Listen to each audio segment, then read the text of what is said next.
Earlier in the series, we brought you the devastating news that Nico, the 56-year-old Western lowland gorilla, had died. His loss absolutely rocked the park, and the keepers are still coming to terms with his death. But finally, there is a glimmer of hope, because the park has been selected to welcome 2 young male gorillas from an overseas collection. Now, of course, no one is ever going to replace Nico, but for Mark and his team, these new youngsters will herald in a new era. So the flights are booked, the bags are packed, but how do you ensure your first impression with a gorilla is a good one? We'll find out exactly when keepers Mark and Lauren swing over to mainland Europe to meet them. Got attitude when he's walking around, doesn't he? They want to work you out, and then you spend the next 5 years working them out. Wallaby Woods residents are moving a hop, skip and a jump away, but they won't be tied down. And Jean helps a furry friend adjust to a single life. She really does have a broken heart.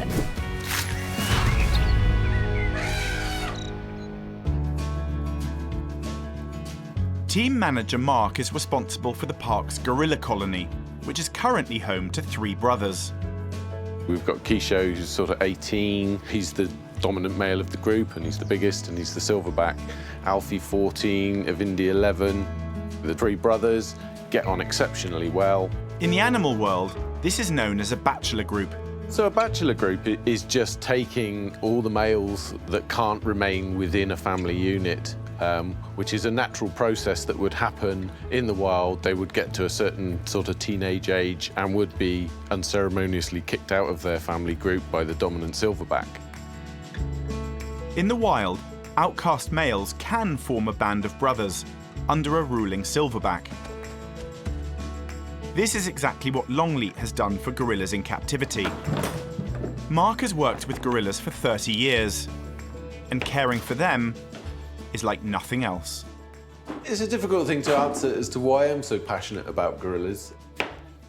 I found the great apes quite difficult to understand at times, but also that's part of the challenge, is how you work with them, how you build relationships with them. And that's something I found really, really interesting. And I didn't want to work with anything else once I'd worked with a great ape. Now, after a lot of hard work and preparation, a new era is beginning. We are getting ready to bring in 2 new gorillas. It's going to be an interesting time for all of us. I think it's for the gorillas and ourselves. And we're really looking forward to the coming months. With the arrival of 2 young males, growing from a group of 3 to 5 will be a change, not just for the gorillas, but for Mark too. I'm really excited about the challenge. I always am when new things like this happen. Sharing 98% of our DNA, gorillas are highly evolved with distinct personalities. Ensuring the new gorillas fit into the current group dynamic is essential. So Mark is doing his homework and is planning a trip to meet them with fellow keeper Lauren. So we're keen to go and see them where they are currently, to see how they are with their family members, if they're playful, if they're little troublemakers and they're going to cause us some problems here, and just give a bit of reassurance that they are 2 small little gorillas that are going to fit in nicely with our boys. With the 3 current residents getting older, this could be their last chance to do this. Because we've had the boys here for 6 years, they've settled in, we know them so well, we can read their behaviours. I think now is definitely the perfect time to introduce some new boys.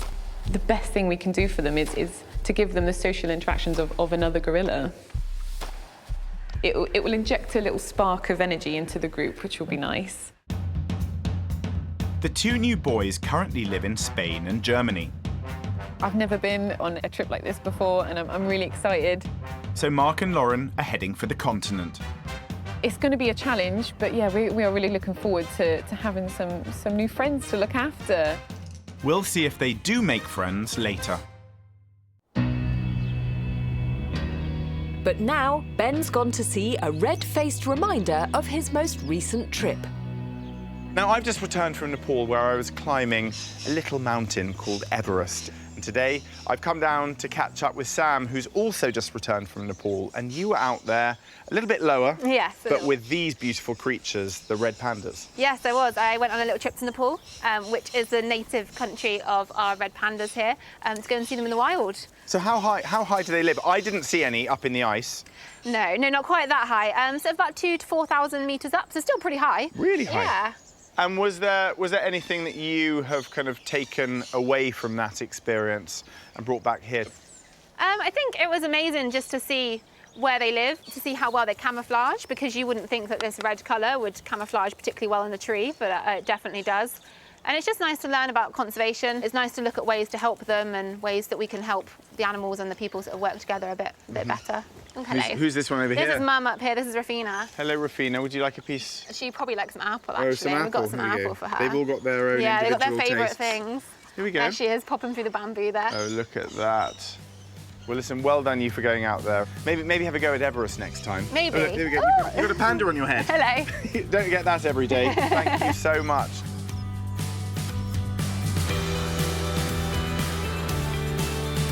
On the other side of the park, Jean's finding out more about an imminent arrival. Hi, Polly. Hiya. I hear you've got some exciting news for me.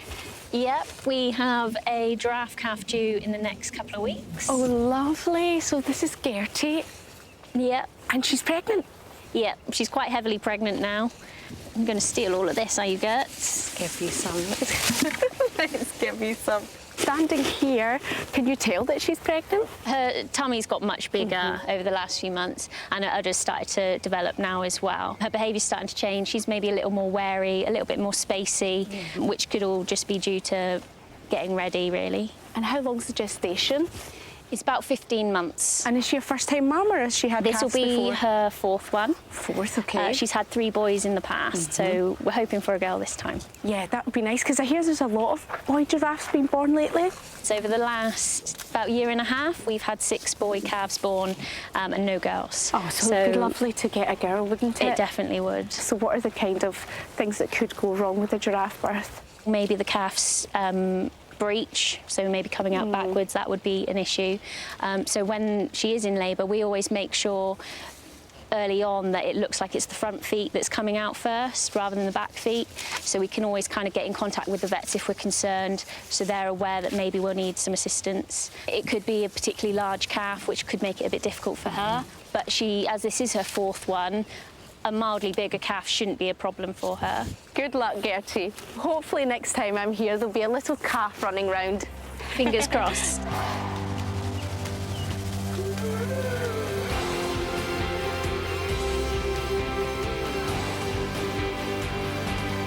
Families grow, and from time to time, the animals in the park need to move house. Family farmyard to drive for Tina. In Animal Adventure, it's action stations. Yeah, it's just to let you guys know we are on our way to the Wallabies. Georgia and the team are about to welcome new residents into their section. Just packed up the car with some boxes, and we're actually off to go and collect the wallabies up at Safari.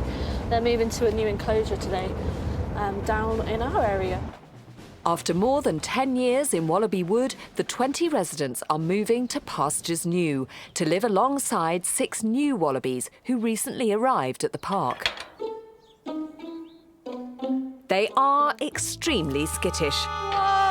Tina knows how difficult rounding up these animal athletes will be. Humans have a 190-degree field of vision, but wallabies can see through 320 degrees. They can see you coming, but their hearing is extremely effective, and especially up in the Wallaby Wood where we're doing all catching, got a lot of sticks, a lot of beech nuts on the floor, so it's very hard to creep up on the back of a wallaby without making some sort of noise. Tina believes her best chance is to work alone and coax them into the enclosed space of their house. Hi, lovelies. Walls. Steady, steady. Got 5 in the house, so it's a start. The next stage is to box them up.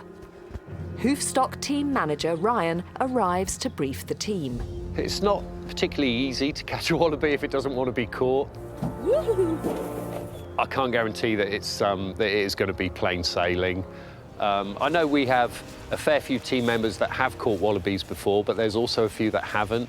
We've got 5 in the house. Tina will be our team member who's going to go into the far side on her own to catch them one at a time. We may have to box them just outside the door. But if you keep the base of the tail, scruff of the neck, you should be absolutely fine. OK, you ready for the first one? It's on his way. You have to be quite bold, I think, in the way that you catch a wallaby. Even though they're not particularly big animals, they're very powerful. That's it, just keep holding the base of the tail. Wallabies can jump 1.5 meters into the air, propelled by powerful hind legs, and each foot has 4 sharp claws. Don't worry, all this tail pulling is not painful for the wallaby. Their tails are extremely muscular. It's a bit like scruffing a cat. Whatever you do, you don't want the wallaby to spin round and be able to use you as a springboard with its back legs. There you go. Because that can really hurt. That's happened to me before. I learnt the hard way. That's something you don't want to do. Wallaby Wood is home to one notably enormous individual. Oh, blimmin' heck. Yeah, this is Hulk. OK, open up. Jeepers creepers. We have one in particular, Blue 100. That's Hulk. Come on. Ooh, steady, steady. Steady, steady. Ooh. He's a big lad, he really is. Steady, steady. Ooh. Steady, steady. I think he's going to blow the Animal Adventure team away because he's all sort of shoulders and muscles. Come on. Ooh, steady, steady. Steady, steady. Ooh.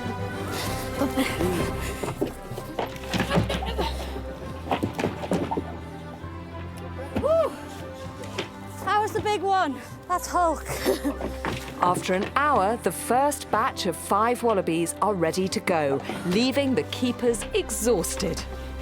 Hey.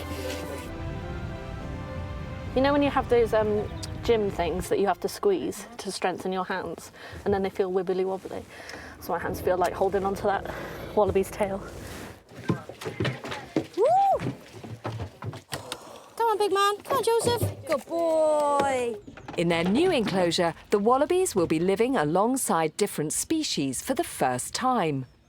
Here we have sheep, donkeys, goats, chickens, turkeys, also the emu. They like to run around, so they're having a whale of a time running up and down the race, trying to spot the new wallabies within the field. As the first group settle in, the team regroup and try Plan B. We're going to put one box at a time in front, so it creates a barrier. Switching their capture technique, they make good progress. That worked a lot better. We know that they like moving in groups. We know that they're food orientated. We know that they like to do things in their own time. But that's the thing, that's about knowing your animals and working with them, and persistence and patience is the key. You have to have a lot of it. You know, it does get frustrating when they're just sort of outside the house and you just need to hop them in one direction and then decide, no, it's not happening. Project Wallaby has now been going for 3 days. 16 have been successfully rehomed. Just 4 particularly stubborn wallabies remain. I feel like I'm getting outsmarted at the moment. Yeah, guys, just to let you know, I've just tried to do a first wallaby catch this morning. Fortunately, it wasn't that successful, so I'm just going to back off and give them some time. Yesterday, you know, we had the element of surprise of what we were doing, but unfortunately, you know, they will have been watching what's going on. They'll be hearing, there's a lot of people over there that they're not used to. Wallabies are likely to get stressed when separated from the group. If Tina can't get these in the house, she's going to need a Plan C.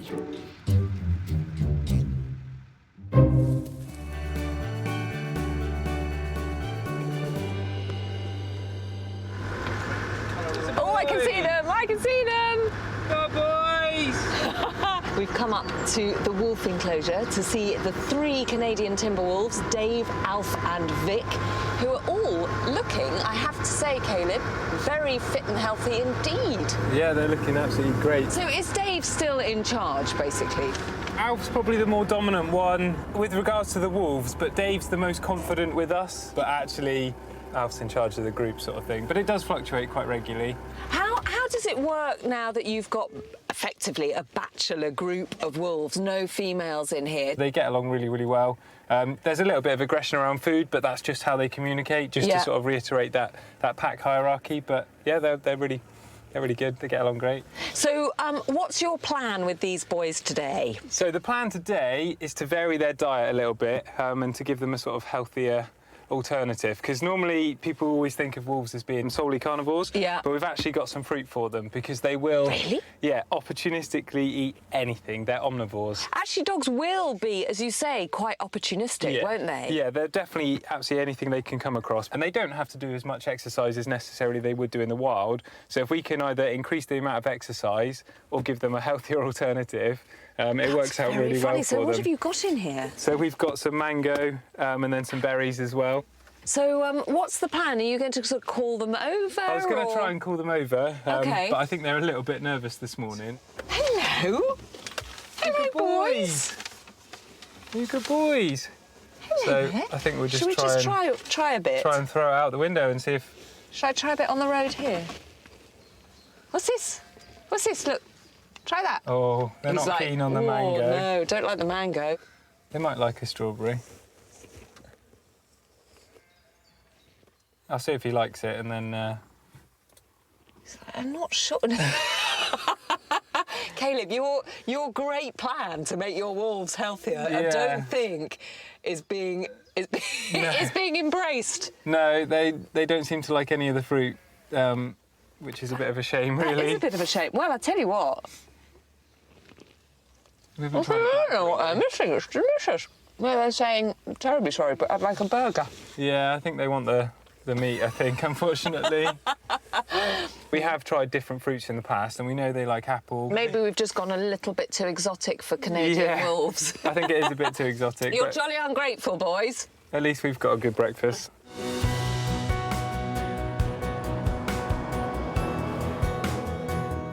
Rather than a full English breakfast, gorilla keepers Mark and Lauren are kicking off their day with a Frühstück. Because today they're in Germany for a very important and exciting meeting with a gorilla. 99% of animal work is routine, and this all of a sudden is not routine. 2 new males have been selected to join the park's bachelor group. And it couldn't come at a better time for the gorilla team. Earlier in the year, the department suffered the tragic loss of 56-year-old legendary silverback Nico. New blood is just the fresh start the gorilla colony needs. The first newcomer lives at Duisburg Zoo. And this one. Home to koalas, pygmy hippos, and over 400 other species, including a troop of 10 gorillas that Mark and Lauren have arranged special access to. Well, we're going to do the morning rounds with the keepers, so that's going to be great for us because that's sort of more behind the scenes, seeing them, you know, off show, which is when you see them more in their natural way. Hello. So it's nice to be able to see how they react to us within their home environment. This is their first chance to finally meet the gorilla who will come to the park. Which one is Saveli? Saveli is this little boy in there. Hi, little guy. Oh, you are cute. He's a very confident and inquisitive 7-year-old. You're not shy, are you? He's one of the oldest siblings in this big family group. You are very, very cool. Oh. It's crucial for Mark and Lauren to observe Suvedi's normal behaviour. You want to make sure that you kind of understand a little bit about what they're like in their natural, normal state, because what we want to do is obviously get them back to that. It's amazing to be able to come and meet them and meet their little brothers and sisters, just to know something about them. And for you. Thank you. Spread everywhere? Yeah. Everywhere, yeah. Okay. Before seeing Suvedi outside, Mark and Lauren help with the morning feed. You want to see them at their most natural behaviours. And just look out to see if he's a troublemaker, if he's cheeky. Respect towards other family members is good news. Aggression towards them, or towards the keepers, could be cause for concern. The last thing Lauren and Mark want are fights within their bachelor group. 10 gorillas.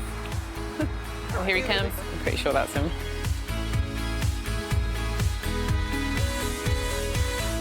He might be small, but he's already big on personality. Tiny little legs. Yeah. He looks lippy. He does, yeah. He's like, got attitude when he's walking around, doesn't he? He looks like a bit naughty, a bit of a handful. Hi. Hello, fella. Meeting a gorilla for the first time can be quite a complex thing for both gorilla and potential keeper. You know, you don't want to do anything that's going to upset them, put them on edge. Don't make yourself big. Try to be small and calm, just to be non-confrontational, non-eye contact-y too much. You know, they don't like that particularly. You know, and let them come to you. They want to work you out, and then you'd spend the next 5 years working them out. Oh my gosh, he's tiny. I know. Though he only weighs around 50 kilos, Suvedi's already channeling his inner silverback. He's got a lot of character. He just looks full of himself. He is very confident. Yeah. Here comes Daddy. If he grows up to be like his 200-kilo dad, Suvedi could be a handful. Nice to see what Suvedi could grow into in the future as well. One troublesome youngster like this is manageable, but two could cause problems. It looks like he's picked up a lot of behaviours and traits from his dad. He's definitely got the stance going on. Not the body for it yet, but he, you know, in the mind, I think he thinks he's the big guy. Suvedi should be a good fit, but only if the second newcomer is a bit more easygoing. Next stop, Madrid. Back at the park, Jean's on her way to Penguin Island to meet hand-reared orphan Wally. He was born with a twisted foot and had to have specialist surgery to fix it. Wally needs constant care whilst it heals, which is something Lucy is always more than happy to give. So this is Wally? Yep. What do we do now? So every day at the moment, he's having his bandage changed. This is one that I've made. We change it every single day and put some cream on it. It's just some aloe cream to help soften it up and help it heal. Well, I've got and then some swap cream it to a clean bandage. Okay, so let's do that. Now, is this a special penguin cream? This looks like aloe vera to me. It is just aloe vera cream. You can buy it at pretty much any pharmacy. Oh, now seeing that up close, it does look pretty bad. The scab itself is now healing brilliantly. This is all really healthy skin underneath. Good. And how often are you doing this? Just once a day at the moment. And then the little bandage keeps it all in? Yes, basically. How has his swimming been since this happened? Brilliant. He doesn't struggle at all. He just had to learn how to swim in a slightly different way. What about turning? Because they do quite a lot of manoeuvres in the water. Yeah, it's mainly the wings which sort out the manoeuvres. Okay, so his that's wings good. are fine. And again, it's just compensating. They're really good at just adapting. The only stuff you sometimes struggle with is climbing because they use their toenails a lot. Of course, He yeah. doesn't have full feeling in these toenails and these toes, so he can't grapple with the rocks the same way the others can. He still has a limp. It doesn't hurt him. It's just because basically he's got one leg shorter than the other because he can still get around at quite a pace when he wants to. Just one question for you. Which one do you fancy? Now, Lucy, I get the feeling you've enjoyed doing this. You've had a bit of fun with this. I think it would more be called an obsession. Let's take a blue one and we'll put this on. Got one for every day of the week. So his little heel will come out there. So you just slide that over his foot. So this is the tricky bit. That's it, and then just do the poppers up. Oh, you are a good patient, So don't Wally. worry about stretching it over. Right, it won't hurt him. Let's pop that. There you go. Oh, you're a good patient. Off you go, Wally. Off with your pals. Wally's unusual treatment has taught Tina and the team a whole new set of skills. Every new piece of knowledge brings the keepers ever closer to the animals in their care. But of course there are some animals they can't get too close to, until now. Earlier in the series, award-winning photographer Will Barrard-Lucas used a specialist remote-controlled buggy cam to get right under the noses of the park's biggest cats. After Will's camera took a mauling, the protective shell has some battle scars. But it lives to fight another day, And this time, it's up against Africa's armoured giants. These rhinos are going to be big and powerful, and I'm not quite sure how they're going to react to the buggies. The low angle's going to really accentuate their size and their bulk. And so hopefully we're going to get a shot with this huge animal towering over the camera, and it's going to make the viewer feel very small. So that's the aim. We'll see if the rhinos cooperate. Veteran warden Ian has worked around rhinos for over 40 years. He's also a keen photographer. He wants Will's help to get a shot even he has never managed. Hi, Will. Yeah, nice to meet you. I hear you've got some bag of tricks you might be able to help me with in the rhinos. Yeah, I bought some camera equipment, hopefully try and get a different perspective on your rhinos. One of the troubles I have is the rhinos like me so much that when I get there, they're literally there on me. OK.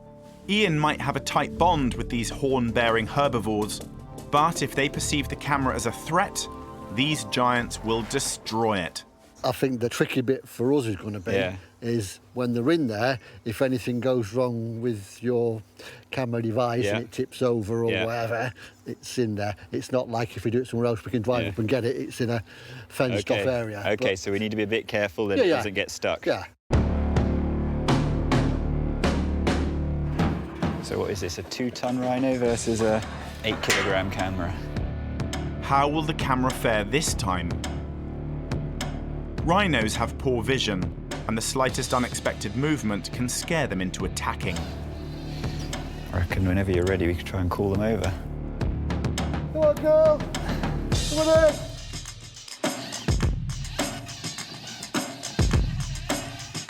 The first rhino advances, but doesn't seem to mind. They're very inquisitive, aren't they? I think my camera just got a kiss from a rhino. Look at that screen on there.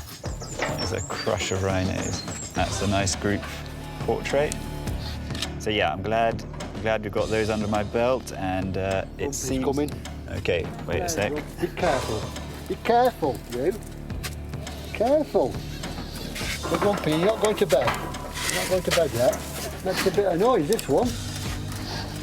They're very interested in it, and obviously the power behind these animals, they could crush the camera in an instant, so I have to be on my ball, on the ball. Despite their size, they're surprisingly nimble and fast, capable of running at 25 miles per hour. They seem to be loving their photo shoot.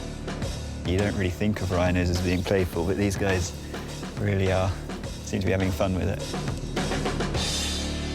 I've seen enough. Yeah. Mission accomplished. The camera survived. But has Will got the picture Ian hoped for? Well, that was pretty special, thank you. Yeah, looking forward to seeing what those photos look like. Because they were so interested there, their heads right down, smelling the camera, which just meant the horn was filling the frame, really. At one point, we had all three back, and it's like you're a mouse looking up at them. So you're a tiny little mouse looking at a 2-ton rhino. It was amazing.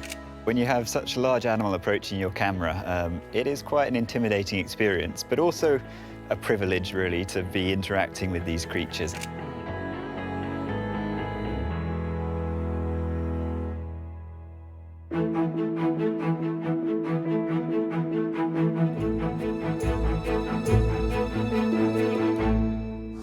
Back now to Wallaby Wood, where Tina has a problem. How to catch the 4 remaining residents. They need to be moved to a new enclosure in Animal Adventure to join the rest of the gang, but they're refusing to come into their house. You know, they do better in bigger numbers, and they're used to having a bigger group. So we want to get these 4s caught and moved down to the bottom as soon as possible. Tina must raise her game and try and catch the wallabies out in the open enclosure. So what I've done is call out to all our section, and we're all going to come up and get in a line and push them into a corner so we're able to grab them. Over 30 members of staff from around the park have gathered to help. And fingers crossed it'll be enough to catch these last 4. That's it, everyone's here. So we've got the boxes over by the gate. So if you are on the fence line and you do have one run towards you and you think, yes, it's safe to grab it. But if it's starting to jump or they just go through your legs, just let them go. We can start again. If we want to head off down this way, guys. Attempting to catch the wallabies like this is incredibly hard. They are powerful animals. They've got a lot more space to jump around, possibly hurt a keeper, possibly hurt themselves. So, you know, we don't really want to do it, but we need to get it done. With all this manpower, is the end of the mission finally in sight? I wouldn't put a bet on it, because normally the wallabies will win. Nice and slow, guys. The team fan out, and they're ready to rumble. Yeah, we're all good. They advance. Okay, if we hold the line, it's this end, guys. If you want to arc round. Hey, hey, hey, hey, hey, hey, hey, hey, hey, hey.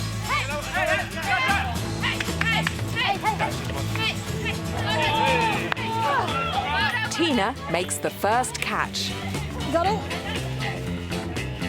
So it's all about just good communication. Try and grab a scruff. Don't grab him in midair. 1 down, 3 to go. If you want to close the gap, coming this way. That's it, guys. Hey, hey, hey, hey, hey, hey. Oh, no. Get him in the corner if you can.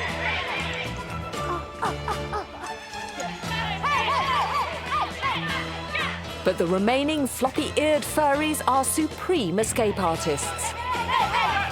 Okay, that's it, guys. Let them go. They will run towards you, and sometimes you've just got to judge it. Okay, they're really going for it, and you've just got to let it go and let them jump over, let them go past, because when they're at full speed, there's no chance of catching, and someone's going to get hurt, and so's the animal. So then it'll just be a case of just everybody stopping, reforming the group behind the group, and pushing again. The human wall is struggling to catch the final wallabies. It's time to regroup. I don't want to get them too stressed out, but let's do one more line up. One more. For their last-ditch attempt, they're going to try and contain them in the corner of the paddock. And with the wallabies tiring, this final tactic pays off. Okay, guys, we need a crate! Go, go, go, go! It's not long before all 4 are ready for transport. Well done. Nice one. Finally, 4 days and 20 wallabies later, Tina has triumphed. This is the very last one, heading down to Animal Adventure. Feeling a bit sad now that it's over.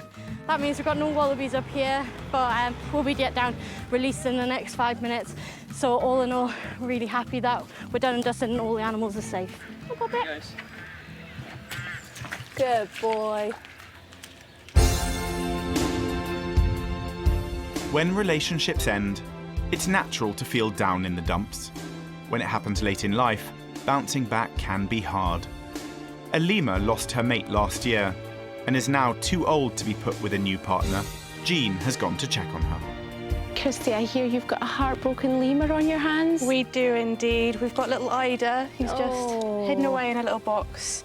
Unfortunately, she lost her mate last year and she's a bit sad because of it, but we're trying to give her some nice little treats and keep her nice and cheered up. That'll be amazing, but what we have to do first, if I know these ringtails, is keep them distracted. So let me pop this down here for these guys.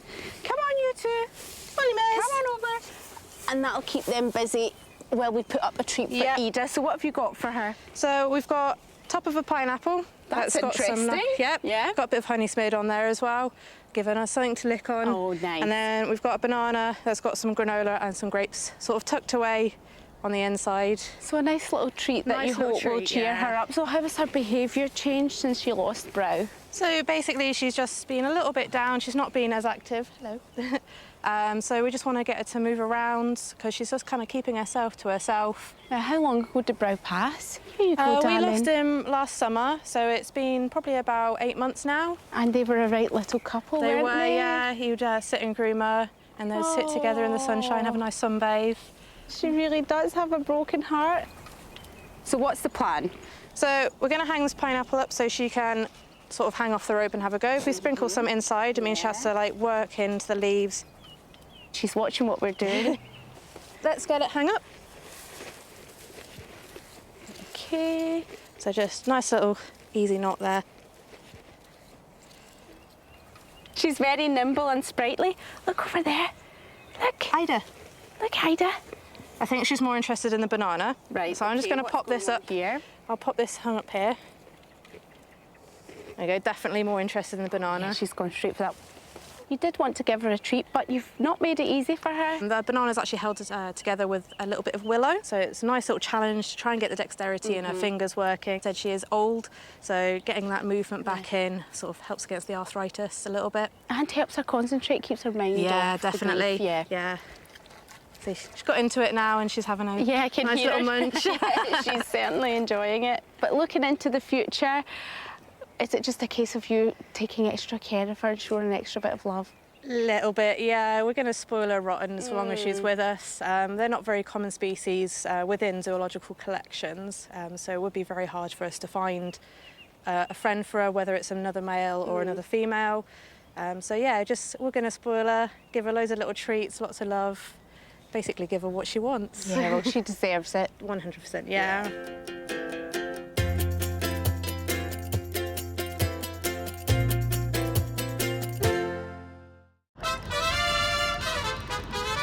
The park's bachelor group of gorillas is set to get bigger. All this year I'm off to sunny Spain. Viva España. Mark and Lauren are on their way to meet their second new gorilla. So all we know about Yuba is that he's 7 years old and lives in his family group at Madrid Zoo. Very excited to see him for the first time. Having met troublesome Suvedi, they really need the next chap to be a little calmer. Mixing two naughty young gorillas with the older ones could be tough. Now we're bringing in a completely different set again, which is going to change everything, that we've been used to for the last sort of 6 years. Madrid Zoo is one of the largest zoos in Spain, home to 500 species, 4,000 animals, and one of the few zoos in the world with giant pandas. But most importantly for us are the family of western lowland gorillas, including Yuba. Gracias. Thank you. Gorillas are just like us when it comes to personalities. They are all different. All of our boys that we have are completely different to each other. Oh, it's great. This has been a long time coming. Now we're finally here. We're going to get to meet him for the first time. That's him on the right. Yuba lives with his father, mother, another female, and 2 other siblings. Following the dad, jump in. Hey, little guy. Is he clever? No. Does he have a favourite food that he likes? Banana. Banana. Cool. Don't they all? Yeah. First impressions, I'd say he's a bit of a cheeky chappy. He looks quite confident, but at the same time he looks really content. The whole family group here look really chilled out, which is nice. That's what he's kind of used to. He's just dragging. He's not even eating it. He's just dragging it around, collecting it. In the wild, a young male would often leave his family group before the age of 9. And there's evidence that Yuba is ready for this change. He does seem to stay on the edge a bit, which actually is maybe quite a good sign that maybe he is getting ready to be able to move on from the family group. Moving Yuba is not only right for him, but a necessity for the captive population to grow.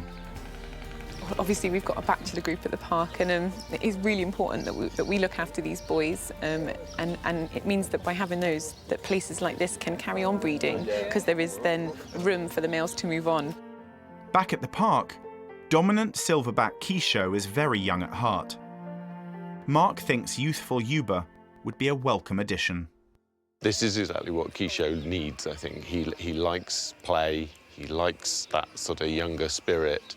We are happy because Yuba will go to a great place and he will have a lot of new friends, and I think Yuba likes both of them. And he was very relaxed with them.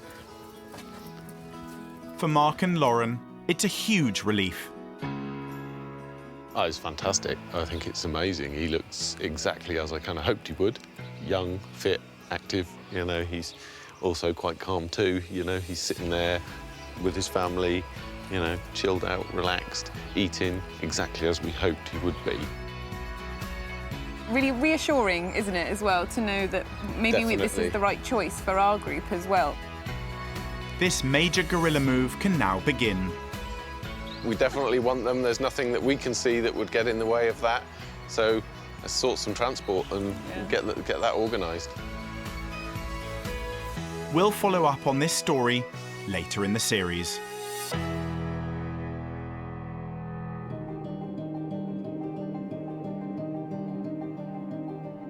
We've seen lots of new beginnings and big changes today. With so many animals, life at the park never stands still. A week after Jean caught up with Gertie, she went into labour.